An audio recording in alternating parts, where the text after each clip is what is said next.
पड़ गई तुम्हारे कलेजे को ठंडक? अब ये नर्वस का भूत उतरा तुम्हारे सर से कि नहीं? प्रिया, मैं तुम्हें डिमोटिवेट नहीं कर रहा हूँ, मैं तुम्हें सिर्फ समझा रहा हूँ। मेरे भाइयों के लिए बाबूजी का कहा पत्थर की लकीर है, और वो पत्थर की वो चट्टान है जिस पर तुम सर पटक पटक के थक जाओगी, लेकिन उनके दिल, दया और प्यार की दरार नहीं पड़ेगी। आई थिंक जय ठीक कह रहा है प्रिया। ज्वाला भाई ने जब सबके सामने तुमको डांटा ना, उल्टा सीधा बोला, बुरा भला बोला, मुझे उस टाइम बिल्कुल भी अच्छा नहीं लगा। अरे मेहमान के साथ कोई ऐसा कैसे कर सकता है? मुँह कसम, अगर मेरा 2-3 इंच का डोला और होता ना तो उनको उठा करना मैं वही पटक देता। उसके लिए तुझे 2-3 जन्म लेने पड़ेंगे। और अब क्या ज्ञान पेल रहा है तू? जब तूने आइडिया सोचा था तब नहीं सोचा कि ऐसा कुछ होने वाला है? अरे मैं तो तेरे भले के लिए। मत सोच भाई, मत सोच, मेरे लिए कुछ भी मत सोच। बस तू एक काम कर दे, जैसे इसको यहाँ लेकर आया था वैसे ले जा। कहीं नहीं जाने वाली मैं, इसी घर में रहूंगी। प्रिया, तुम समझने की कोशिश करो। तुमने सुना ना ज्वाला भैया ने क्या कहा? क्या समझने की कोशिश करूं मैं? हाँ, तुम लोगों को ये जरूर दिखाई दिया कि ज्वाला भैया ने कैसे मेरी बेइज्जती की, पर तुम लोगों को ये नहीं दिखाई दिया कि इस घर में धीरे धीरे कैसे बदलाव आ रहा है। तुम्हारे इस घर की दहलीज को कोई औरत आज से पहले पार नहीं कर सकती थी, लेकिन आज तुम लोगों के इस घर में कोई औरत आई है। धीरे धीरे और भी बदलाव आएगा, थोड़ा सब्र तो रखो। प्रिया, वो सिर्फ तब तक जब तक बाबूजी बेहोश हैं। जय, अभी ये सब सोचने या कहने का वक्त नहीं है। अभी तो तुम ये सोचो कि उनके दिल में कैसे जगह बनाई जा सके। ज्वाला सिंह भैया तो बहुत ही ज्यादा कठोर निकले। अभी हमें उनको टारगेट करना सही नहीं होगा। वो तुम्हारे दूसरे वाले भैया, क्या नाम है उनका? हथौड़ा भैया। हाँ, हथौड़ा भैया। उनके बारे में कुछ और बताओ ना। उनकी पसंद नापसंद, उनकी आदतें, उन्हें क्या अच्छा लगता है क्या नहीं अच्छा लगता है, थोड़ा कुछ तो पता होगा तुमको उनके बारे में।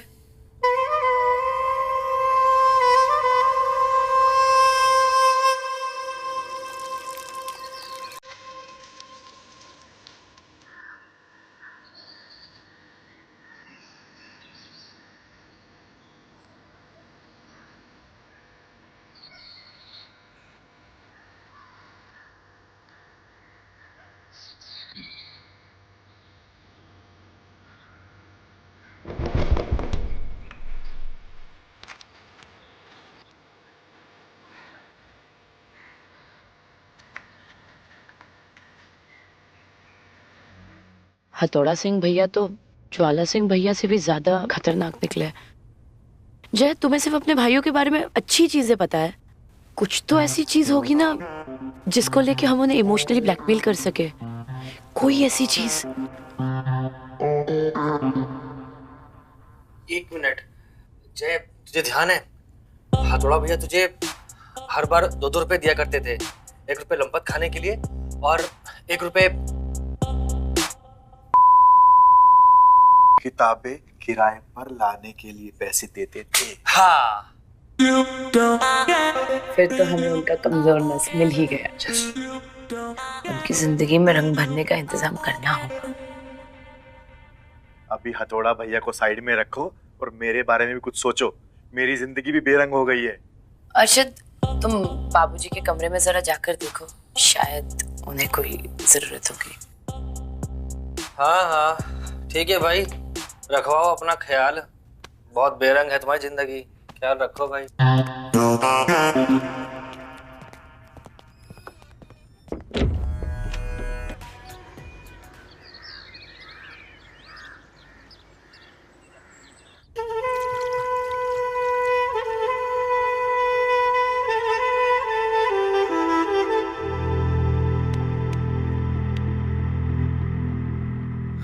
बाबूजी देखिए, बाबूजी को होश आ गया। अरे मैं मर जाता तो अच्छा होता, कम से कम ये दिन तो नहीं देखना पड़ता।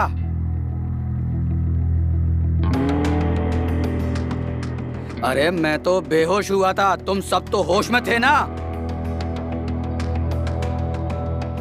इस नरक के द्वार को मेरे द्वार तक लाने में तुम्हें जरा भी संकोच नहीं हुआ। बाबूजी, वो आपको बहुत गहरी चोटें आई थी। आपको बेहोश देखते ही हमारे हाथ पैर फूल गए, तो हमको संभलने का मौका ही नहीं मिला।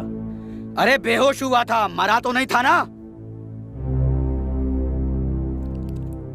अगर मर भी जाता ना, मेरी लाश से पूछते ना, वो भी इसको रखने से मना कर देती। ऐ साला, बाबूजी तो मिथुन का फैन लगते हैं। चुप कर बाबूजी, अब जो हो गया वो हो गया, अच्छा ही हुआ ना।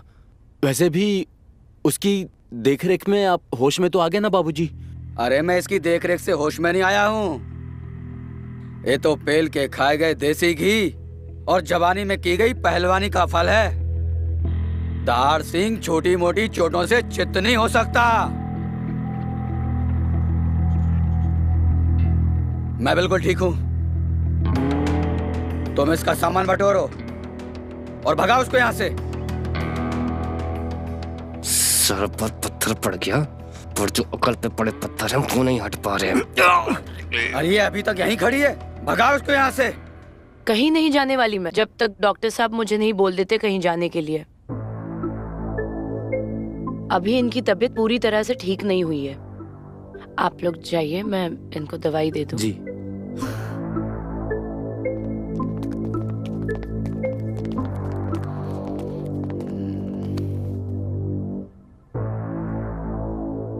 निकल गए मेरे बेटे, नालायक निकल गए और हाथ से भी निकल गए।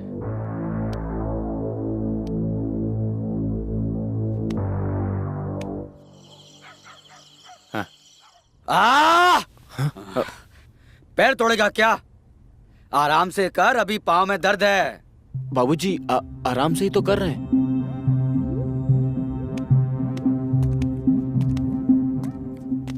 अरे आराम से कर। बाबूजी आराम से ही तो कर रहे हैं। बचपन में आपने इन्हीं हाथों से पत्थर उठवाए हैं, तो हाथ पत्थर जैसे हो गए बाबूजी।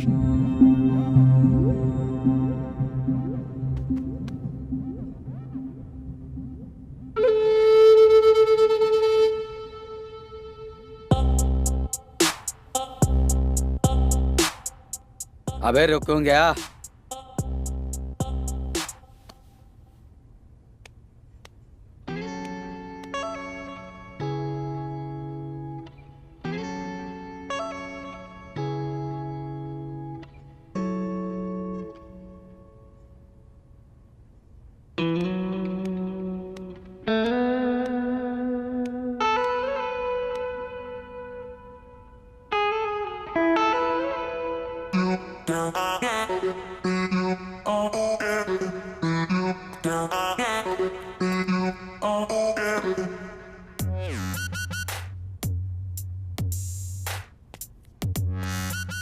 कस्तूरी, वैसे मुझे किसी महिला से बोलने की आदत तो नहीं है, लेकिन आपको बोलता हूं। धन्यवाद। ये बात आपके और मेरे बीच रहे, मेरे बेटों को पता नहीं चलना चाहिए कि ऐसा मैंने कहा आपसे।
अरे कपड़े कहाँ गए? जय, जय, Arshad, Don't it feel good? अबे कहाँ मर गए सबके सब?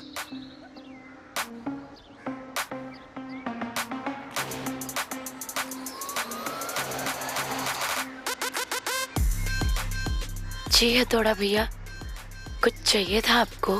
नहीं नहीं, तुम जाओ यहाँ से।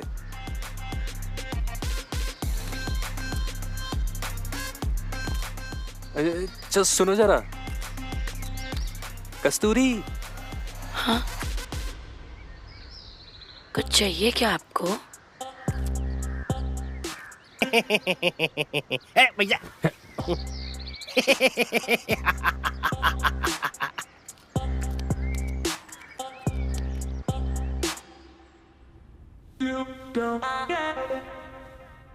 भैया को तौलिया में लपेटने का मेरा मतलब कि बातों में लपेटने का बहुत सही मौका है। चल चल चल चल चल।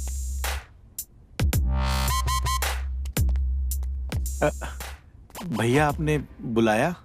घंटे भर पहले बुलाया था, तब क्या जवाब आया है? भैया वो मैं बाथरूम में। अरे अच्छा हुआ ना कि भैया की आवाज तेरे तक नहीं आई जाए है। मेरा मतलब कि उनकी आवाज को सुन नहीं पाया, वरना इतनी खुशबूदार टॉवल यहाँ कैसी आती है? वाह, अभी भी महक रही है, देख रहा है? ये तौलिया किसका है? अरे ये तौलिया उसी का है जिसकी इज्जत, सॉरी मतलब मेरा मतलब कि हथौड़ा भैया की इज्जत जिसने बचाई है, और कल जिसकी हथौड़ा भैया इज्जत लेंगे। अरे जिसको इज्जत देंगे देंगे देंगे देंगे, हाँ, देंगे। मैं कुछ समझा नहीं। अबे जय, ये समझने और समझाने का वक्त नहीं है यार, ये समय बदलने का वक्त है, समझ रहा है? हथौड़ा भैया की जिंदगी भी और इस घर का वास्तु भी है। अब ये सिंगल पलंग को हटा के ना हम लोगों को डबल पलंग लाना चाहिए यार। नहीं यार, डबल पलंग भी नहीं आना चाहिए, हाँ एक किंग साइज बेड आना चाहिए। वो क्या है ना, आज तो साला टॉवल दिया है? क्या पता कल दोनों एक ही टॉवल में।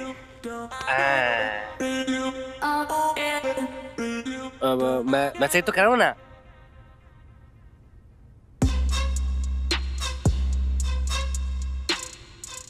ये तौलिया उस नर्स का है। भैया उसने आपको तौलिया दिया और आपने ले लिया? आपने एक लड़की से? अरे जय तू पागल है क्या है? जब इज्जत खतरे में हो ना तो लड़का और लड़की नहीं देखा करते, समझ रहे तू? है ना भैया, मैं सही कह रहा हूँ ना? और भैया सच बताना, जब उसने आपको ये टॉवल दिया तो आपको मजा तो बहुत आया होगा है? जब अबे उसने अपने मखमली हाथों से इनको इतना प्यारा खूबसूरत सा टॉवल दिया है, मजा नहीं आया होगा? है ना भैया? कितना अच्छा टॉवल है। आज तौलिया दिया है, कल गले पड़ जाएगी। उस लड़की का जल्दी कुछ ना कुछ करना पड़ेगा, और वो करेगा तू। मैं? हाँ तू। उस लड़की को इस घर में तू ही लाया है, और अब वापस भी तू ही लेकर जाएगा। अपने उस डॉक्टर को या तो प्यार से समझा या तो मार के समझा, पर 4 दिन के अंदर अंदर वो लड़की यहां से निकल जानी चाहिए। बाबूजी का ख्याल रखने के लिए हम तीनों बेटे काफी हैं। वो बाहर की पनौती यहां नहीं चाहिए, समझ गया? भैया मेरे से कुछ नहीं होगा भैया यार, समझ रहे हो? 4 दिन है तेरे पास, वरना तू इस घर में नहीं अखाड़े में दिखेगा पिटते हुए, समझा? और ये तौलिया उसको दे दियो, वरना मैं उसके मुंह पर मारूंगा।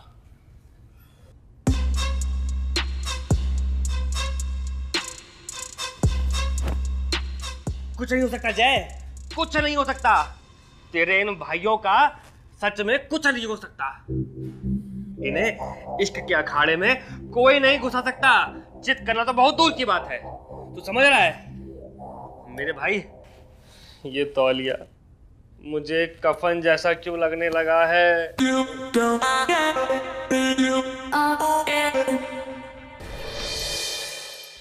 मरेगी प्रिया, तू मरेगी। इस घर से तेरी डोली का तो पता नहीं, अर्थी जरूर उठेगी।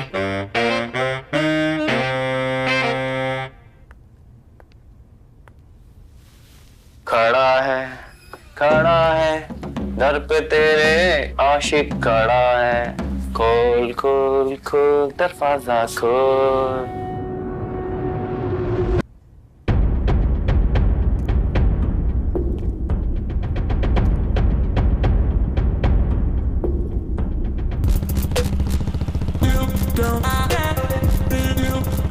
हथौड़ा जी, हथौड़ा जी, हथौड़ा जी। चुड़ैल ने पीछे से आवाज लगा दी। थैंक गॉड आप मिल गए। पता है कितनी गर्मी थी, 2 किलोमीटर से चल के यहाँ तक आई। आपके यहाँ पे कोई टांगा या रिक्शा नहीं है क्या? मैं बैठ गई हूँ, चलिए ना, चलिए।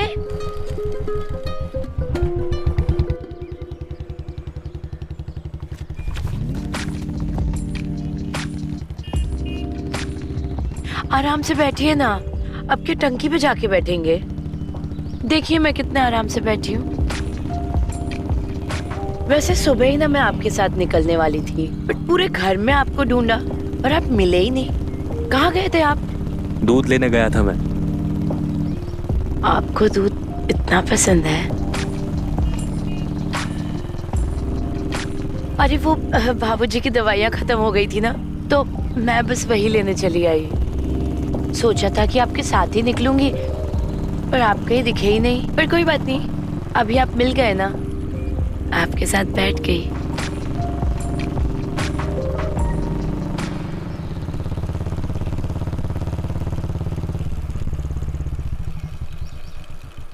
घर आ गया। इतनी जल्दी? अगली बार कब जा रहे हैं? अगली बार कभी नहीं आएगा। और जब भी आपको दवाई मंगानी हो, मुझसे या जय को बोल देना, हम में से कोई लेकर आ जाएगा।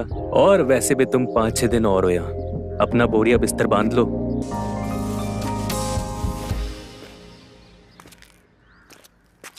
ये हथौड़ा तो एकदम ठंडा निकला। इसका कोई ना कोई कमजोर नस तो जरूर होगा, पता लगाना पड़ेगा।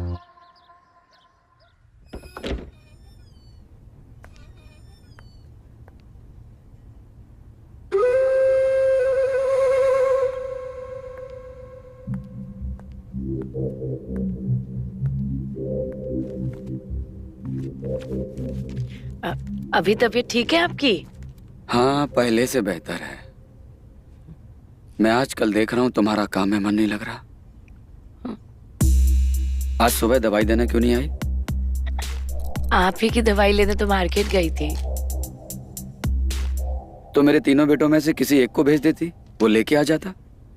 अब उनसे कैसे कह देती, सब देख दाख के तो लेना पड़ता है। अब मान लीजिए कोई कंपनी अलग हो गया, कंपनी अलग हो गया तो कंपाउंड भी तो सेम होना चाहिए, और कंपाउंड सेम भी निकला तो दवाई एक्सपायर हो गई तो सब देख के लेना पड़ेगा ना। मेरे पहलवान बेटे नहीं कर पाते इसको? नहीं नहीं, मेरे कहने का वो मतलब नहीं है। तुम्हारे बोलने से और ना बोलने से सच्चाई छुप नहीं जाएगी।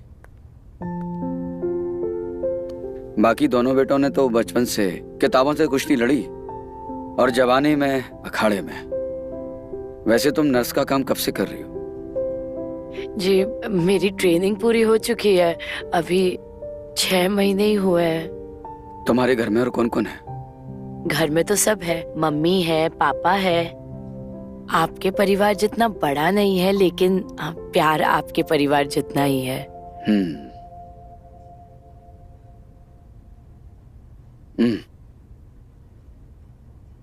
अरे बैठो, थोड़ी देर और बैठो, कुछ बातें करेंगे।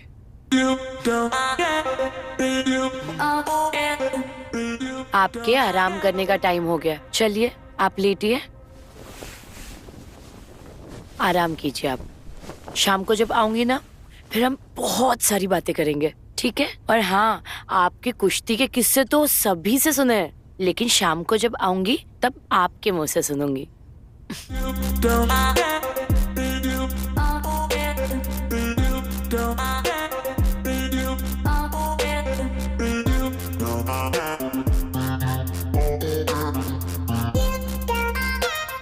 बाबूजी धीरे धीरे पिघल रहे। आज उन्होंने सामने से मुझसे बात की, मतलब हमारा प्लान कामयाब हो रहा है। इसका मतलब बुढ़ा इंसान बन रहा है। लेकिन सिर्फ बाबूजी के मानने से तो नहीं होगा ना, हमें हथौड़ा भैया और ज्वाला भैया का भी तो कुछ करना होगा। देखो, ज्वाला भैया का तो पता नहीं, लेकिन हथौड़ा भैया जिस अखाड़े में कुश्ती करते हैं वो मुझे पता है, जहाँ वो चित हो जाते हैं। क्या बोल रहा है तू? हाँ, तो लेके चल वहाँ। चलो।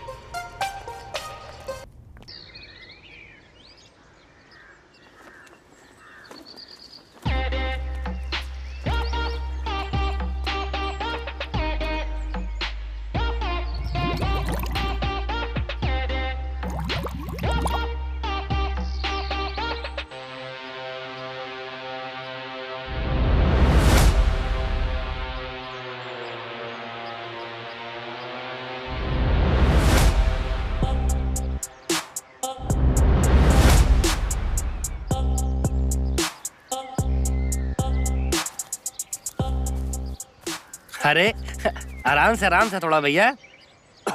वो क्या है ना, जब सच सामने आता है ना तो सांसें ऐसी अटक जाती है आदमी की। हमारी भी कल रात को ऐसी अटक गई थी। ए, कौन है बे तू? मेरे घर के आगे क्यों पड़े हो? चोर हो क्या सालो? थोड़ा भैया चोर नहीं, चौकीदार है आपके राज के। राज? कौन सा राज? कैसा राज? कौन हथौड़ा? अरे हाँ हथौड़ा भैया। अरे मैं कोई हथौड़ा भीम नहीं, मेरा नाम शेर है। भैया आपका सच सबके सामने आ चुका है, कम से कम अब तो सच बोल दीजिए। सच ही तो बोल रहा हूँ, अब क्या गीता पर हाथ रख के कसम खाऊं क्या? अच्छा, तो फिर अपनी बीवी की कसम खाकर कहिए कि आप हथौड़ा नहीं, आप शेर सिंह हैं। जिसको जो मानना है मानो, और नहीं मानना मत मानो। मेरा नाम शेर सिंह है, मैं तुम्हारा कोई हथौड़ा भैया नहीं। तो आप शेर सिंह हैं? अरे जय, जब भाई साहब बोल रहे हैं कि वो शेर सिंह हैं, तो मान लेते ना वो शेर सिंह हैं। यार अरशद, एक बात बता, कोई आदमी अपना नाम झूठ क्यों बोलेगा? हाँ, वही तो। Isn't this a miracle? देखो ना, वही शक्ल, वही कद काटी, वही डोले और तो वही मूछे। सही कह रही हैं आप, हम भी यही कहने वाले थे। जय, तूने बताया नहीं यार, बाबूजी एकदम जेरोक्स मशीन की तरह है, सेम टू सेम छाप दिया यार। ए, अरे हमारा मतलब कि हथौड़ा भैया के बाबूजी, वो क्या है ना कि वो आपको देख के बहुत खुश होंगे। आप एकदम हूबहू हथौड़ा भैया लगते हैं। आप हमारे साथ चलिए ना। तो कहाँ? अरे वो इस शेर को उसके दहाड़ से मिलवाने, मतलब हमारे बाबूजी से मिलने, दहाड़ सिंह जी से। वो आपको देखेंगे ना तो हैरान हो जाएंगे, और क्या पता खुश भी हो जाए। चलिए ना। अरशद, एक काम करते हैं, बाबूजी को ले चलते हैं साथ में। हाँ, बाबूजी डर जाएंगे। अबे बाबूजी मर जाएंगे या फिर मुझे मार देंगे।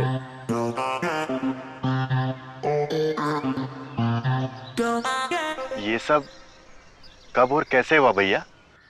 ये सब उस दंगल के दिन शुरू हुआ, जिस दिन बाबूजी ने अपने वादे की जंजीर हमारे पाँव में बांध दी थी। ज्वाला भैया जब जब कुश्ती लड़ते थे, जानवी उन्हें जरूर देखने आती थी। उस दिन भी जानवी ज्वाला भैया को ही देख रही थी। ज्वाला भैया और जानवी एक दूसरे को प्यार करते थे। अखाड़े के बाहर खड़ी जानवी अपनी नजरों से ज्वाला भैया को चित करती थी, और ज्वाला भैया अखाड़े में विरोधी पहलवान को चित कर देते थे। लेकिन उस दिन ज्वाला भैया अखाड़े के बाहर भी चित हुए और अंदर भी। हम ना बाबूजी के खिलाफ नहीं जा सकते हैं, और हम बाबूजी का विरोध भी नहीं कर सकते हैं, क्योंकि ना बाबूजी से हम बहुत प्यार करते हैं। तो मुझसे प्यार नहीं करते? करते हैं लेकिन निभा नहीं सकते। आप हमें ना भूल जाइए, हम आपसे शादी नहीं कर सकते।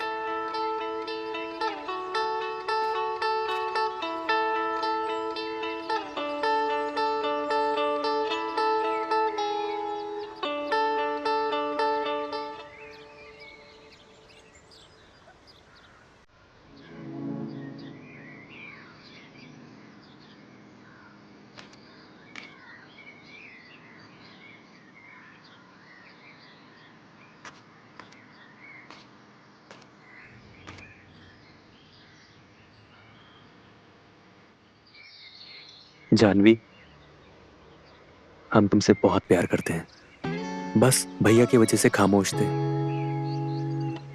पिताजी को वादा हम भी दिए हैं, लेकिन हम वादा तोड़ सकते हैं, पर तुम्हारा दिल नहीं। हम तुमसे शादी करने के लिए तैयार हैं, अगर तुमको कोई एतराज ना हो तो।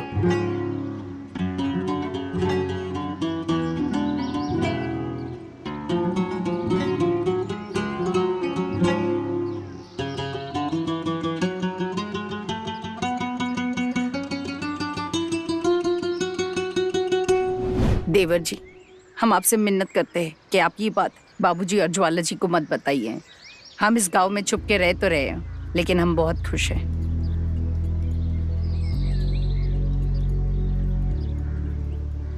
आप उस घर की बहू हैं और आपको ऐसे छोटे घर में रहना शोभा नहीं देता।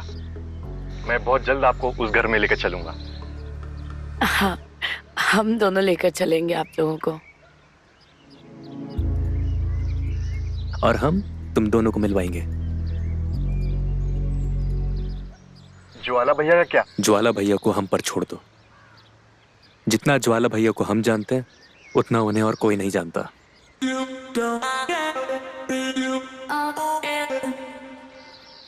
मैं तुम्हें बताऊंगा कि ज्वाला भैया को कैसे तोड़ना है। लेकिन क्या वो मानेंगे?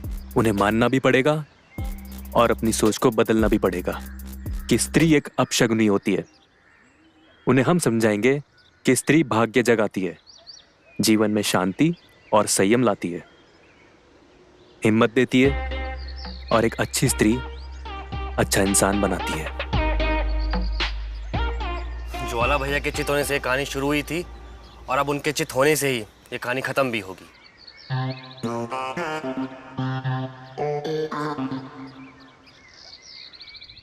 अरे बाप बोझ बन गया है या बाप से मन भर गया है? वो तो बेचारी कस्तूरी है जो इतना ख्याल रखती है। अगर तुम्हारे भरोसे रहता ना तो इस बिस्तर से अर्थी पर आ जाता। बाबूजी, ये आप क्या बोल रहे हैं बाबूजी? और क्या बोलूं? आज कस्तूरी नहीं आई तो ना खाना मिला ना दवाई। अरे चाचा, अरे कमबख्त, ये पैर है पत्थर नहीं। पैर दबाना भी नहीं आता और तू खड़ा खड़ा मेरा मुंह क्या देख रहा है? जा कस्तूरी बेटी का पता कर, कहाँ गई? वो बाबूजी आपकी दवाई लेने गई होगी। हो सकता है तूने उसे कुछ कह दिया हो, बुरा मान गई हो और बुरा मान के वो चली गई हो तो कुछ भी सकता है। बाबूजी, मैं ऐसा भला क्यों करूंगा? अरे बेटा, तेरा बाप हूँ, रग रग से वाकिफ हूँ। अब सफाई मत दे, जा कस्तूरी का पता लगा। अरे पैर दबाना भी नहीं आता, दर्द कम करने के बजाय और बढ़ा दिया।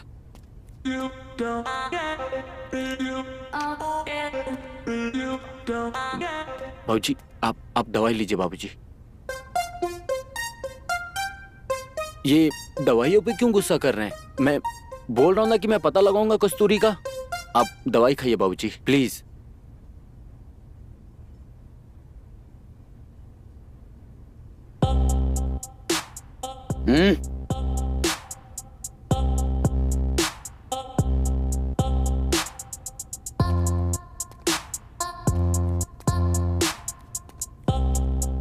पता नहीं कैसे नालायक बेटे पैदा किए हमने।